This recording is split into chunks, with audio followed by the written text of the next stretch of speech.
प्रश्न तो भरना ही है, तो कुछ तो लिखना पड़ेगा।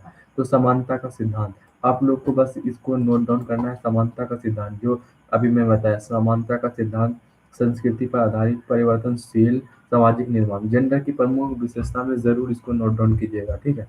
और फिर प्रीत सत्ता की अवधारणाएं, आप लोग को इसको कुछ ऐसे बिंदु बना के इसको लिखना है, ठीक है। इसका अर्थ बताना है कि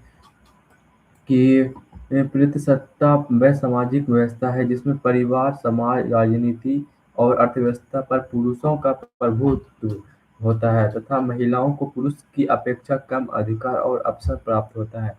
इस व्यवस्था में आपको कुछ मुख्य बिंदु लिखना है, परिवर्तन से पॉइंट देना है, जहाँ की स्टार दे सकते हैं आप लोग, जो देते हैं हम लोग स्टार, इसको स्टार भी बना सकते हैं। परिवर्तन का मुख्य मुख्य है परिवार, सॉरी गलती हो गई।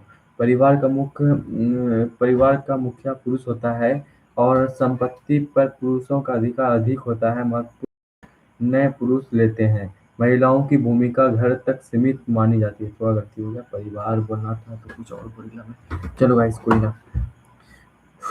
और फिर उसके बाद कुछ बिंदु नीचे लिखने के बाद पितृसत्ता की विशेषता लिखना है। पुरुष प्रधान समाज, ठीक है, ये नोट डाउन जरूर कीजिएगा आप लोग।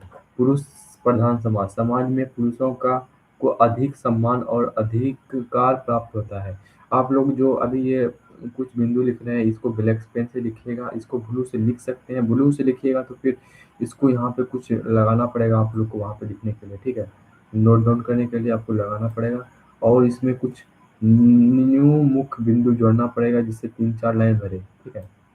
ये तो बस आप लोग को बताने के लिए पॉइंट है और बाकी आपको तो लिखना ही पड़ेगा। समाज में पुरुषों का अधिक सम्मान और अधिकार प्राप्त होता है, ठीक है। निर्णय लेने का अधिकार, घर और समाज के अधिकांश निर्णय पुरुषों द्वारा लिए जाते हैं। तो कहीं ना कहीं अभी ये जेंडर भेदभाव अभी भी चल रहा है। और महिलाओं की सीमित भूमिका, तो महिलाओं को मुख्यतः घरेलू कार्य तक सीमित रखा जाता है। अभी रखा जाता है लेकिन थोड़ा कम हो गया है, ठीक है। थोड़ा नहीं, बहुत ज़्यादा कम हो गया ये बोल सकते हैं, लेकिन अभी देखा नहीं जा रहा इतना, ठीक है। और 4 नंबर बोलते हैं संसाधनों पर नियंत्रण। भूमि, संपत्ति और आर्थिक संसाधनों पर पुरुषों का अधिक अधिकार होता है। तो कहीं ना कहीं ये जेंडर भेदभाव बना हुआ है। आप लोग इसको नोट डाउन कर सकते हैं, ये लिख सकते हैं, एकदम बढ़िया से लिखिएगा। आप लोग इसको 2-3 पॉइंट और बना के लिख सकते हैं, ठीक है। फिर 5 नंबर में लिखिएगा वो समान अवसर, शिक्षा, रोजगार, नेतृत्व के अवसरों में महिलाओं की को पीछे रखा जाता है, ठीक है। तो आप लोग इसको लिख सकते हैं, नोट डाउन कीजिएगा एकदम बढ़िया से, जिससे कोई दिक्कत नहीं होने वाला आगे चल के आप लोग को, ठीक है। ये हमारे डीएलएड के फर्स्ट ईयर में क्वेश्चन आने वाला है, जिसे आप लोग नोट डाउन कर सकते हैं एकदम बढ़िया से, ठीक है। फिर कुछ मुख्य बिंदु और हैं जो आप लोग को देखने हैं।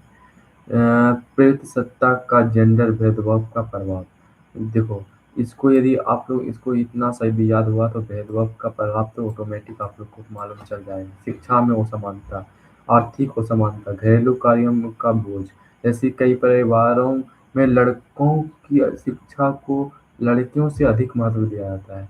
और फिर आर्थिक असमानता में महिलाओं को समान कार्य के लिए कम वेतन मिलता है। घरेलू कार्य का बोझ, घर की अधिकांश जिम्मेदारियां महिलाओं पर डाल दी जाती है। तो कहीं न कहीं सही है और आप लोग को ये जेंडर गैप देखने को मिलता है, ठीक है। और कुछ मुख्य बिंदु और हैं जो आपको दिखाएंगे।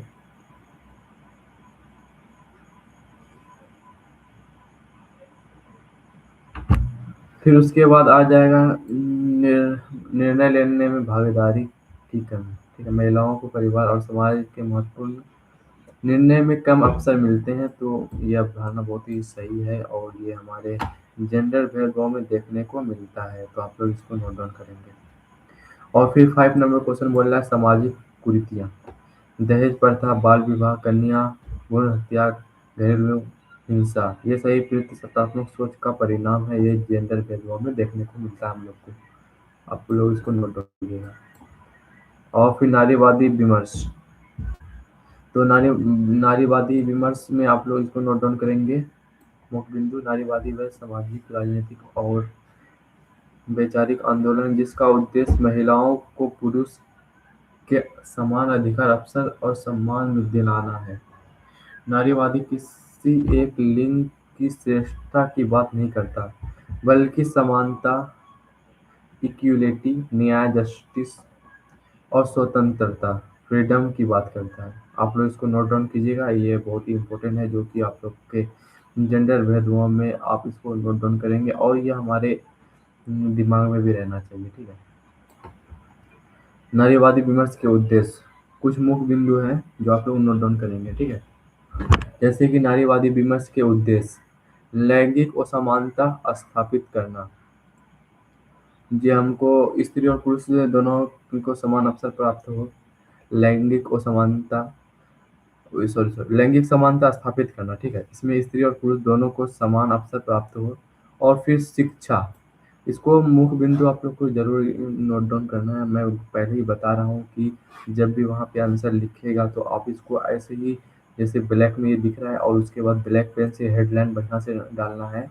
और हेडलाइन डालने के बाद आप लोग को ना थोड़ा सा, यदि आप लोग को ये थोड़ा सा ये अजीब लग रहा है ब्लैक पेन से, तो इसको ना ब्लू पेन से ना ये कर दीजिएगा, थोड़ा सा ऐसे देखना, देखने में अच्छा लगेगा कॉपी में। आप लोग इससे अच्छा नंबर मिलेगा और जो चेक करेगा ना वो बढ़िया से चेक करेगा। ठीक है।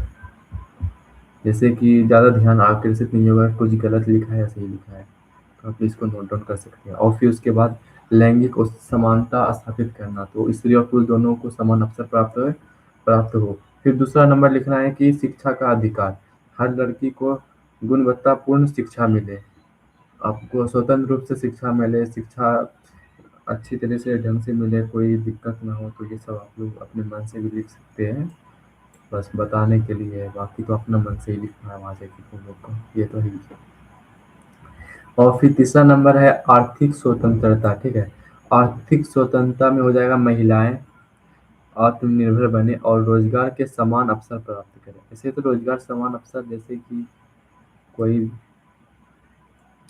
चलो छोड़ो इसको, क्या बोले आप लोग को, मतलब कि ये भेदभाव देखने को मिलता है कि कोई कुछ मिल नहीं रहा है रोजगार ऐसे वैसे, तो आप लोग इसको नोट डाउन कर सकते हैं, रोजगार आत्मनिर्भर बने। ठीक है, इसको लिख सकते हैं, आप लोग अपने नोट डाउन कीजिएगा। और ये मुख्य बिंदु है जो नारीवादी विमर्श के उद्देश्य हैं, आप लोग इसको नोट डाउन कीजिएगा, एकदम बढ़िया से लिखना है इसमें। ठीक है, वहाँ पे जाके गलती मत करना, बस इतना याद रखना है कि ये लिखना है हेडलाइन में। और यदि ये याद रहा लैंगिक समानता स्थापित करना, ये लिखना।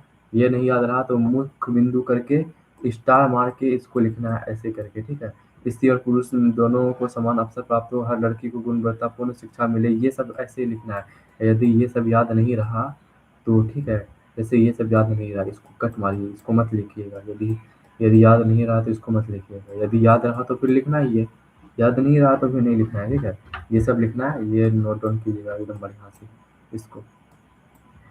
और फिर राजनीतिक भागीदारी, आप लोग को देखने को मिलता है पॉलिटिक में कि राजनीतिक भागीदारी, तो आप लोग इसको भी लिख सकते हैं, महिलाओं को नेतृत्व और निर्णय निर्णय प्रक्रिया में उचित प्रतिनिधित्व मिले। ठीक है, मिल भी रहा है या नहीं भी मिल रहा है, थोड़ा बोल सकते हैं मिल रहा है और थोड़ा नहीं भी मिल रहा है, तो आप लोग अभी थोड़ा कम हो गया है जेंडर भेदभाव, लेकिन अभी भी कम नहीं हुआ है उतना भी, पहले ज़्यादा देखने को मिलता था, अभी नहीं मिल रहा है ना।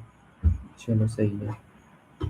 और फिर उसके बाद राजनीतिक कितना हो गया, हिंसा एवं भेदभाव का अंतर, जैसे दहेज, घरेलू हिंसा, यौन उत्पीड़न और अन्य प्रकार के भेदभाव को समाप्त करना। ठीक है, इसको नोट डाउन कीजिएगा बढ़िया से।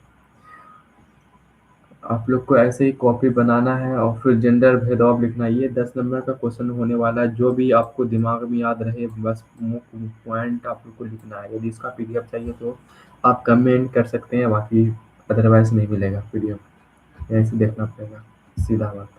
यदि कमेंट कीजिएगा तो मिलेगा, नहीं तो नहीं मिलेगा। जेंडर भेदभाव का विश्लेषण, परिवार में लड़के और लड़कियों के साथ अलग व्यवहार, लड़कों को अधिक स्वतंत्रता, लड़कियों पर अधिक प्रतिबंध। परिवार में तो